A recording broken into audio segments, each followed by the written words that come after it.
We're in Game 7 of Stanley Cup Finals. You should be excited, and everybody is excited to go play. It's not really adversity. It's a great challenge and a great opportunity. One game. That's right. It all boils down to just one game, and it's the biggest game of their careers. This is only the 17th time that the Stanley Cup Final will require a Game 7. So a lot of pressure, but this team has proven that they can deliver under pressure. And they've done well on the road. So I'm hoping that, I think we're all hoping, that they win tonight and bring home that cup.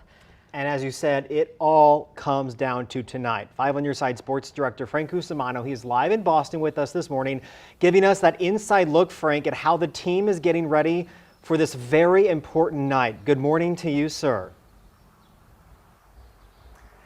Good morning and welcome to South Boston. We're in the Dorchester area, and it's interesting because tonight's referee is a gentleman by the name of Chris Rooney, who's actually from this area. Now, before all Blues fans get upset, you can't have a Boston guy doing Game 7. Remember this, when Rooney has refereed a game in the postseason, the Blues are 6-1. When he's refereed a Boston game in the postseason, the Bruins are just 3-3. Well, this will be the 26th postseason game for the Blues. No team in NHL history has ever played more. And if they win tonight, it would be their 10th road win. No team has ever won more. As for the pulse of the team, well, yesterday we spent some time in the locker room.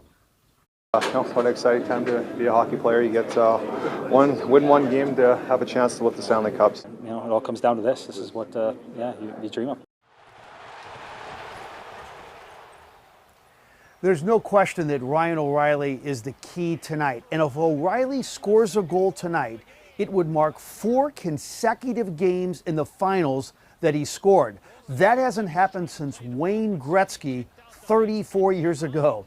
And anytime you're mentioned in the same breath with Wayne Gretzky, that's a good thing. My prediction, I think it's going to be close. I said the Blues in 6, but I'll tell you, nobody has a real pulse for how this team's going to play tonight. I mean, the Bruins are unbelievable in this postseason. They've been spectacular, but the bottom line is the Blues are a tremendous road team. Can't wait. Our pregame show begins at 6:30. With Rick Meyer, I'm Frank Cusumano. Let's send it back. Frank, thanks so much. And you're right, they have done well on the road, and I think they're going to do it tonight. I'm staying optimistic. We appreciate it. Thanks, Frank. Well, no matter the outcome, the Blues had a season to remember. The Blues provided us ticket sales during the 2018-2019 season. Here are the results. In the regular season, over 700,000 tickets were sold. And in the playoffs, over 240,000 were sold. So in case you're wondering, nearly 1,000 more tickets were sold after January 2nd when the Blues started their turnaround. So not very many bandwagon fans. These are loyal fans that have watched them all of their ups and downs this season.